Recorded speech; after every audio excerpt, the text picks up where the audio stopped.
persiapkan untuk mati dengan seindah-indahnya. Apa? Sebagaimana ada di dalam riwayat yang diriwayatkan oleh Ibnu Umar. Kata Ibnu Umar datang daripada kaum Ansar kepada baginda Nabi kita Muhammad SAW, menanyakan suatu pertanyaan. Ya Rasulullah, ayyul mu'minina afdalu? Siapa saja yang paling afdal orang beriman di sisi Allah? Siapa orang yang mulia di sisi Allah Subhanahu wa taala? Apakah orang kaya ya Rasulullah? Apakah orang alim ya Rasulullah? Atau siapa ya Rasulullah? Maka baginda Nabi kita Muhammad SAW menjawab, paling afdal mukminin adalah ahsanuhum khuluqa, orang yang paling baik, paling indah budi pekertinya. Sehingga orang yang paling afdal, paling mulia di sisi Allah adalah orang yang paling baik akhlaknya. Bagaimana seorang anak berakhlak kepada orang tuanya, bagaimana seorang murid berakhlak kepada gurunya, bagaimana seorang yang lebih muda berakhlak kepada orang yang lebih tua, bagaimana berakhlak orang yang lebih tua kepada yang muda. Semuanya ditutup dengan akhlak. Makanya disebutkan bahwasanya laisa minna, kata baginda Nabi, tidaklah termasuk golongan kami. Siapa? Yaitu man, seseorang yang lam yuwaqqir kabirahum wa lam yahtarim kabirahum. Orang yang tidak bisa menghormati orang yang lebih tua daripada dirinya dan tidak bisa menyayangi, menyantuni orang yang lebih muda. Artinya semuanya kita dituntut dengan akhlak yang mulia. Siapa itu yang tak tahu pada kita, kia wae abang ka, amang ka, barang naik. Jangan bersisi. Itu bagian akhlaknya, adalah akhlak baginda Nabi kita Muhammad sallallahu alaihi wasallam. Kemudian seseorang itu bertanya lagi, wa ayyun nas aqyasu? Siapa manusia ya Rasulullah yang paling pintar, yang paling berakal, yang paling cerdas? Siapa ya Rasulullah? Maka baginda Nabi kita Muhammad SAW beliau menjawab, al-aqyas, orang yang paling pintar itu bukan umpamanya kepala gundul, kebanyakan pikiran, ya Allah jadi profesor kan? Bukan orang yang kita napa profesor umpamanya, atau banyak jabatan di belakangnya, banyak jabatannya, napa buntutnya ada. Tapi apa kata baginda Nabi? Orang al-aqyas, orang yang pintar itu di sisi Allah, sehingga mendapatkan kecintaan daripada Allah Subhanahu wa taala, yaitu aksaruhum bil maut ikram. Orang pertama yang rancak banyak mengingat kematian. Seperti kita sekarang mahauli, yaitu napa kuitannya, yaitu paman adi napa, ini termasuk kita, ya Allah, Paina kita meninggal dunia, kira adakah? Mudah-mudahan yaitu napa, ada yang mahauli atau kita mahadiyahi atau mensadakahi, pahalanya dihadiahkan kepada orang tua. Karena apa? Apabila mati manusia aja kita terputus amalannya, ada lagi kebaikan akan dapat, kecuali salah satunya anak yang soleh, yang mendoakan, yang menjadikan pahala-pahala kebaikan untuk orang tuanya. Itu aja lagi. Amun kadede aja kita marana di dalam kuburan, semuanya pasti masuk kubur. Dan kuburan itu adalah awal daripada kehidupan akhirat, yang mana disebutkan satu hari di akhirat itu sebanding dengan 1000 tahun di dunia. 1000 tahun. Amun di sana nyaman aja, alhamdulillah. Yang sakitnya tuh sakit terus. Mana yang diharap? Yang hidup aja lagi diharap memberikan pahala-pahala sedekah. Makanya dikatakan sebagian pendapat ulama bahwasanya seorang anak itu yang terabdalnya bersedekah, pahalanya apa? Sedekahnya untuk orang tua. Itu terabdal. Beda dengan dia sedekah untuk dirinya sendiri.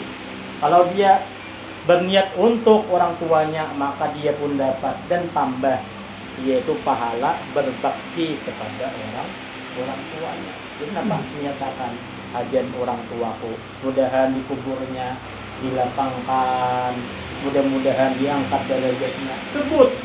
Disebut diniatkan, karena kata di dalam kitab fikih apabila tidak disebut tidak sampai. Kenapa? Walaupun dalam hati, ya Allah, mudahan pahala duit sekian, pahala memberi makan, sampai pahalanya kepada urusanku, mudahan kuburannya dilapangkan, diangkat derajatnya, dapat syafaat baginda Nabi kita Muhammad sallallahu alaihi wasallam. Itu harus di dalam fikih disebutkan lagi. Nah, jadi apa? Paling sering ingat kematian. Berapa banyak orang bahari adalah hidup matian sabarataan. Berapa banyak kawan, banyak juga matian juga. Bahkan setiap hari mungkin kita mendengar ada taruh orang yang meninggal dunia. Namun disambung lagi. Setelah orang yang cerdas pintar itu adalah orang yang banyak mengingat kematian, dan wa ahsanuhum ma ba'dahu lil maut isti'dadan. Dan sepaling baik mereka yaitu mempersiapkan setelah kematiannya. Apa? Kita pikirkan, amun aku mati, kalau ku anak kada kawa maka dia ditaruh. Baik persiapkan itu dahulu, sedia payung sebelum hujan. Amun dikirimi, alhamdulillah, tambahan lagi. Maka orang yang pintar itu adalah ingat selalu kematian. Dan yang kedua, bagaimana mempersiapkan kematian itu indah. Dan setelah kematian indah. Karena kata Sayyidina Umar, tak kala beliau ziarah di kubur, beliau menangis sampai membasahi jenggotnya. Kata para sahabat, wahai Sayyidina Umar, apa yang kau tangiskan? Apakah engkau takut nerakanya Allah Subhanahu wa Ta'ala? Apakah engkau ada yang ditakutkan? Engkau adalah sahabat Nabi. Maka Sayyidina Umar beliau menjawab, aku teringat akan yaitu perkataan baginda Nabi kita Muhammad SAW, bahwasanya di kubur ini adalah awal yaitu masuknya negeri akhirat. Siapa di kubur ini dia selamat atau selamat terus. Tapi yang di awal kubur sudah sengsara, nah, sengsara terus, ada terus. Nah, sehingga apa? Di sini kita persiapkan bagaimana di kubur, cari amalannya supaya di kubur itu nyaman. Siapkan di waktu kita hidup. Baca surah Tabarak, baca. Walaupun istilah ujar guru kita sekali barang seumur hidup. Tapi jangan juga teman-teman dipadahkan seumur hidup sekali. Udah itu aja dia. Kalau ada waktu terus gitu. Dan lain-lain sebagainya. Persiapkan bagaimana setelah kematian. Nah, kemudian ingat yang pertama tadi, orang yang pintar itu adalah orang yang sering ingat kematian. Berarti bila ingat kematian, kullu nafsin dha'iqatul maut, setiap diri pasti mati. Maka pikirkan bagaimana agar meninggal dalam keadaan yang indah. Apa? Yaitu meninggal dalam husnul khatimah. Maka sering-sering berdoa, ya Allah biha, ya Allah biha, ya Allah bi husnil khatimah. Satu. Nah, sehingga dengan kita sering mengingat kematian, kita pasti mati. Maka apa yang hikmah kita mengingat kematian, apa di kita yang akan timbul? Satu, karena kita meyakini bahwasanya kita pasti mati. Malaikat Israel sudah siap rudalnya, masing-masing siap, udah tinggal tombolnya aja lagi, tombol selesai, udah pasti kita mati. Nah, sehingga hikmah kita yakin mati itu pasti di kita. Maka satu, apa? Yaitu selalu bersegera dengan taubat kepada Allah Subhanahu wa taala. Karena orang yang meninggal husnul khatimah adalah orang yang mati dalam keadaan sudah bertobat. Sehingga jangan sampai kita punya dosa tak bawa sampai di akhirat. Jangan sampai ngalih urusannya. Cakaibannya bahasa di dunia nih, ibaratnya bermasalah tuh berdamai di dunia ini, jangan sampai masuk ibaratnya kepolisian atau kepolisian kasidang, jangan damai lewat higa aja udah ibaratnya udah selesai karena kamu sudah diproses di polisi, di pengadilan, ribet sama dosa. Jangan sampai diproses di akhirat, habiskan di dunia. Maka sering-sering bertobat kepada Allah setiap hari. Jangan ada kita lepas daripada bertobat kepada Allah. Maka sering-sering yaitu baca zikirnya yang diajarkan oleh baginda Nabi kita Muhammad SAW. Bahkan dianjurkan, sering dipaparkan, dijelaskan oleh para ulama apabila masuk bulan Rajab, baca ini zikir setiap hari atau di sorenya 70 kali apa? Rabbighfirli warhamni wa tub alayya. Dikatakan siapa yang berzikir setiap hari 100 kali ini meninggal di hari itu, dia akan termasuk orang yang husnul khatimah. Setiap hari 100 kali, satu banyak. Rabbighfirli warhamni wa tub alayya. Ya Allah, ampuni dosaku ya Allah. Ya Allah, sayangi aku ya Allah. Ya Allah, terima tobatku ya Allah. Karena orang yang husnul khatimah adalah orang yang meninggal dalam keadaan sudah bertobat. Sehingga apa? Dosanya sudah diselesaikan di dunia. Jangan sampai berurusan di akhirat nanti. Kalau di akhirat susah, dikubur nanti susah, kemudian merembet susah terus. Maka dengan kita mengingat kematian, sering-sering segeralah selalu bertobat. Apalagi kita merasa kita tidak pernah lepas yang namanya dosa dan kesalahan, maka sering-sering mengucap Rabbighfirli warhamni wa tub alayya. Jangan menunggu cuma bulan Rajab, jangan. Setiap hari baca Rabbighfirli warhamni wa tub alayya. Itu satu.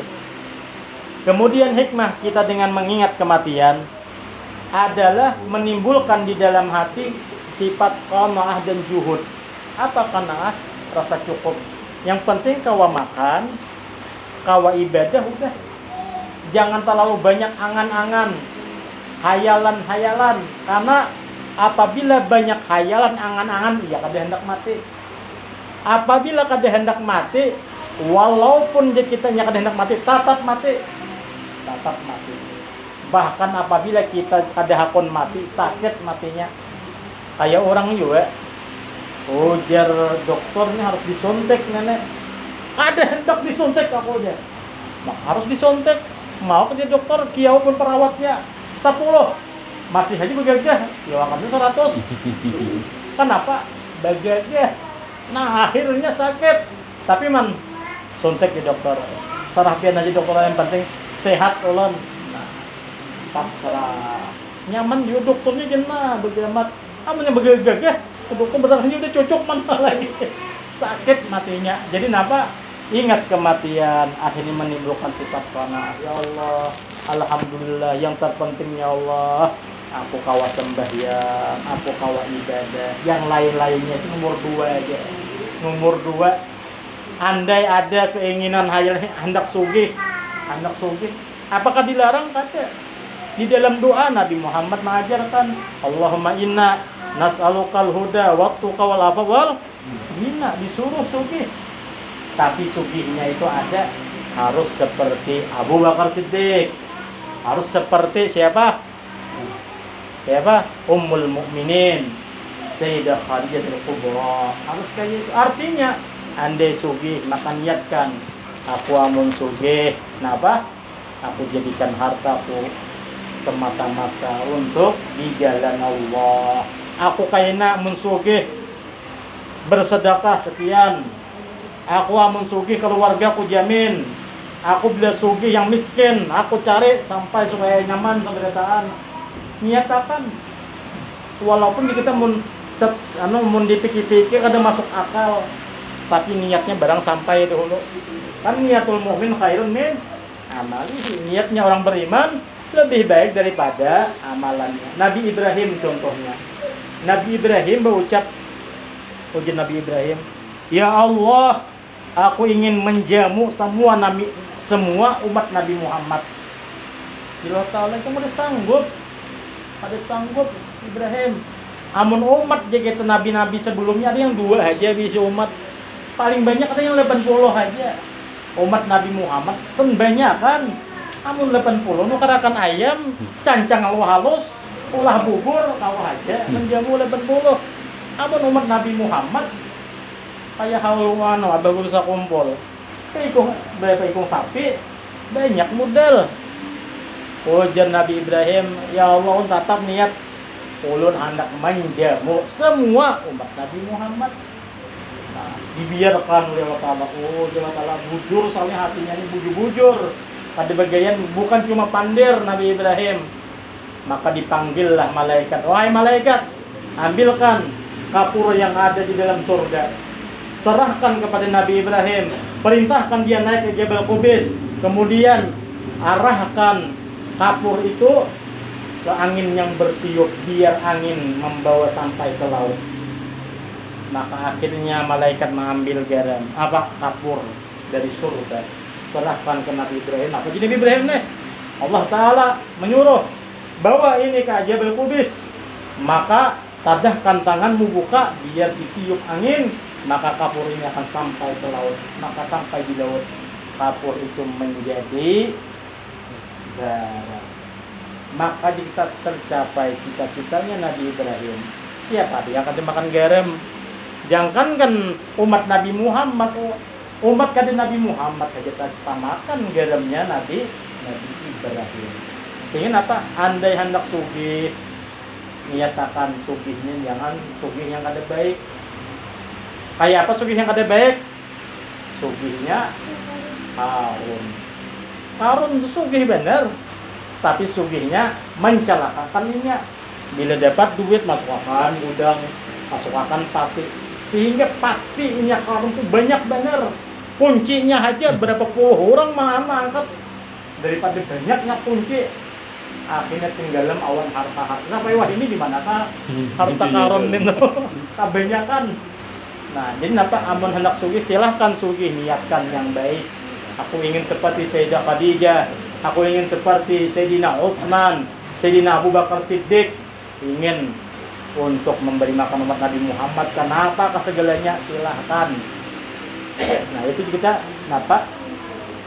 yaitu bersifat karena andai tetap ada misi aku harus kita sesuai dalam ajaran, dalam yaitu thariqat, jalannya yang diridhai oleh Allah Subhanahu wa Ta'ala. Sehingga bekerja niat semua dengan yang baik akan menjadi ibadah di sisi Allah Subhanahu wa Ta'ala. Yang ketiga, hikmah daripada kita mengingat kematian itu adalah yaitu giat beribadah. Kenapa? Karena ibadah yang kita kerjakan di dunia itu adalah bekal untuk akhirat. Semakin banyak, semakin baik, semakin nyaman. Jadi yang maulah nyaman di tangan kita sendiri. Ya kayak ibaratnya umrah atau hendak membawa duit berapa, terserah pian aja. Hendak membawa 3 juta, hendak membawa 3M, terserah aja. Semakin banyak kita membawa 3M, aku hendak bersedekah di sana. Saem hajin bersedekah masjid, umpamanya nih. Saem hajin oleh-oleh di kampung. Saemnya bang meneraktir orang umpamanya, silahkan aja. Dengan niat semuanya ibadah, semuanya menjadi bekal di akhirat nanti. Nah, cukup di situ, jam 9 lewat 20 menit. Mudah-mudahan dengan sedikit yang diberikan kita daripada ilmu memberikan manfaat untuk kita, bertambah keimanan kita kepada Allah Subhanahu wa Ta'ala, dijadikan mudahan kita termasuk orang yang pintar, selalu ingat kematian. Amin. Dan selalu mempersiapkan kematian. Amin. Dan mudah-mudahan pahala kita daripada taklim ini dan zikir yang lainnya, yaitu pahalanya mendapatkan dihadiahkan kepada orang tua kita. Hastan bin Billah dan mudah-mudahan segala apa yang kita kerjakan diterima kabul di sisi Allah Subhanahu wa ta'ala. Hadiniat wa al-Fatihah.